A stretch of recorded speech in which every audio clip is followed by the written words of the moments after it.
Should you buy a hybrid car? Today, this question is more relevant than ever. Is the significant price premium for hybrid technology actually justified?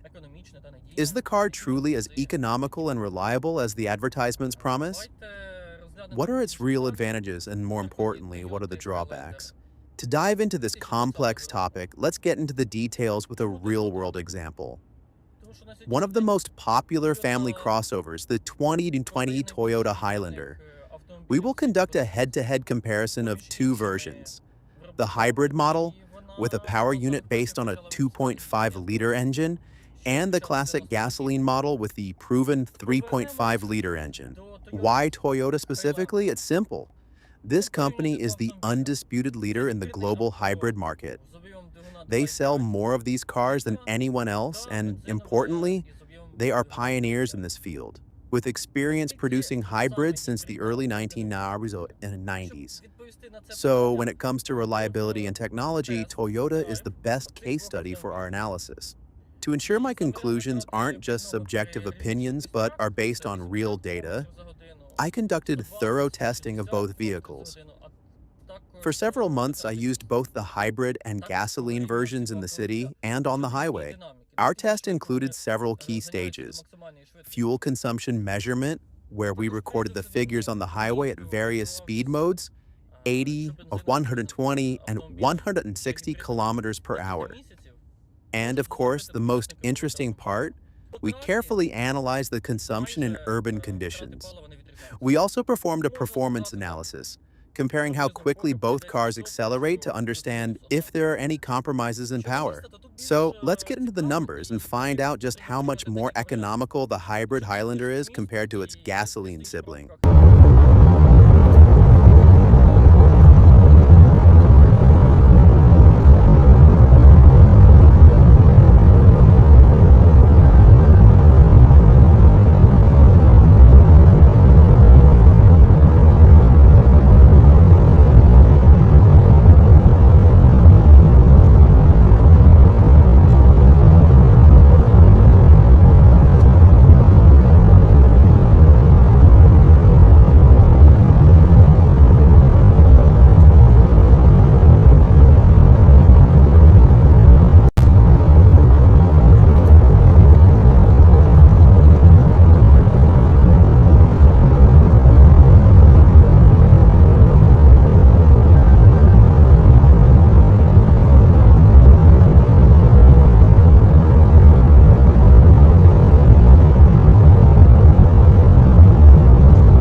After months of testing, I can divide my findings into two scenarios: the highway and the city.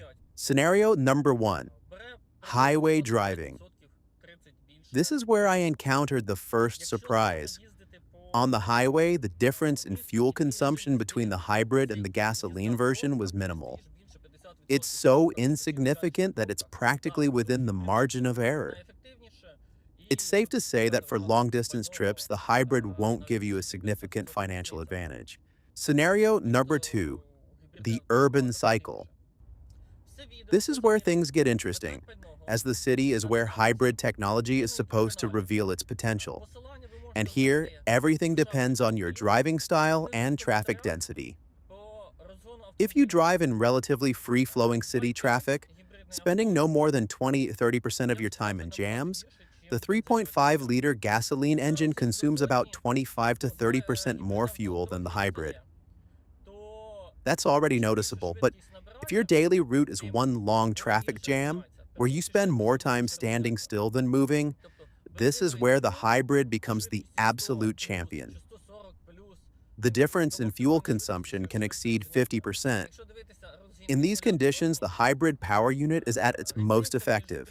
If you'd like to see detailed videos with all the measurements, I've left a link in the description and the pinned comment. Now that we've sorted out the economy, let's talk about performance, which reveals the hybrid version's main drawback.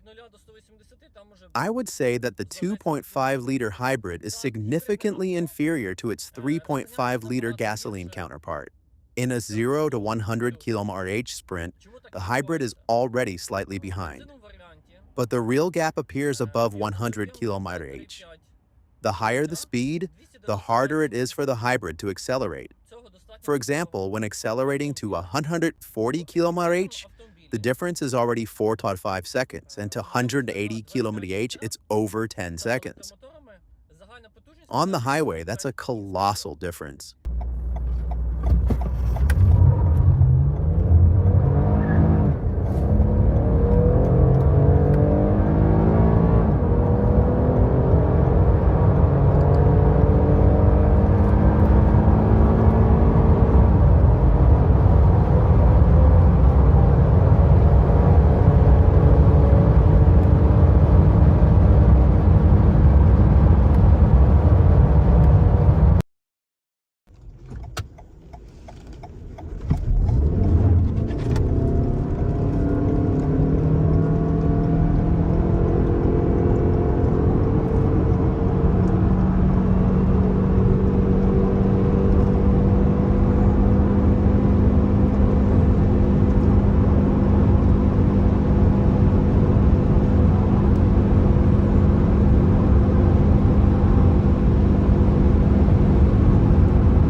Why does this happen?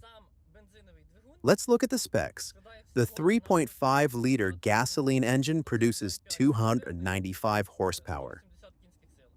The 2.5-liter hybrid system has a combined output of 245 horsepower.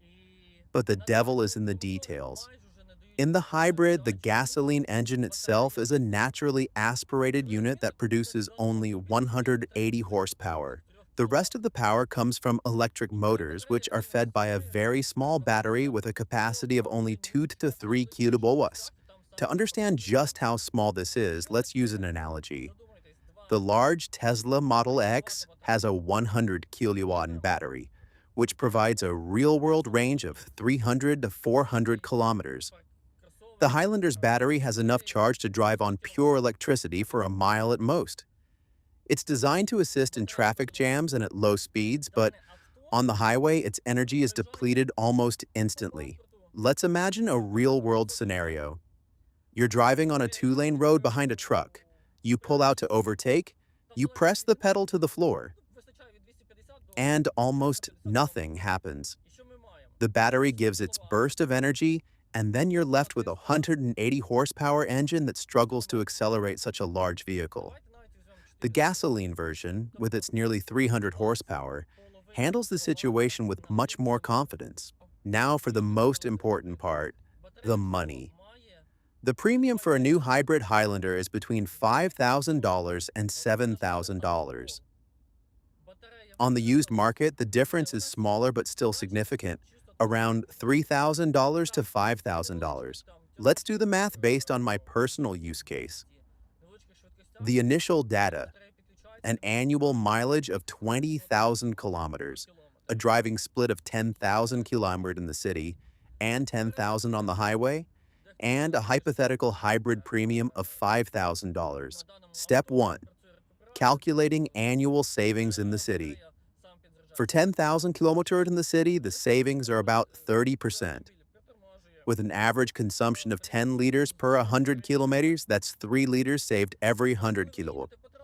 That amounts to 300 liters per year, which, at a hypothetical price of $1.50 per liter, comes out to $450 per year. Step 2. Calculating annual savings on the highway. Here the savings are minimal, about 10% or 1 liter per 100 kilometers. This gives us 100 liters per year, or $150 in savings. Step 3. The bottom line and break-even point. The total savings per year are $450 plus $150, which equals $600. To recoup the initial $5,000 premium, it would take me over 8 years. And for those 8+ years, I would have to live with inferior performance for savings that are steadily eroded by inflation. So, what's my personal verdict? For myself, I would definitely choose the car with the classic 3.5-liter gasoline engine. For me, confidence on the highway and strong performance are more important than potential savings that, in my driving scenario, would take a very long time to materialize. It's worth noting that after 2022, Toyota discontinued the 3.5-liter engine in the Highlander.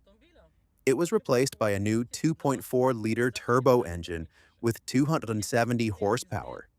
This was done to comply with stricter environmental standards. How reliable it will be in the long run, only time will tell, but in my opinion, the time-tested, naturally aspirated 3.5 V6 was a better solution. Every driver must make a choice based on their own needs. If 90% of your driving is a daily commute through a congested city, then the hybrid could be an excellent and economically sound choice for you. Let's clearly summarize. Pros of the hybrid Highlander: significant fuel savings in heavy urban traffic, higher resale value, and legendary reliability. Cons: significantly worse performance, especially on the highway, a high initial price with a long break-even period, and almost no fuel savings during highway driving. So, there you have it. What do you think? Which car would you choose for yourself and why? Share your opinion in the comments. I'd be very interested to discuss it.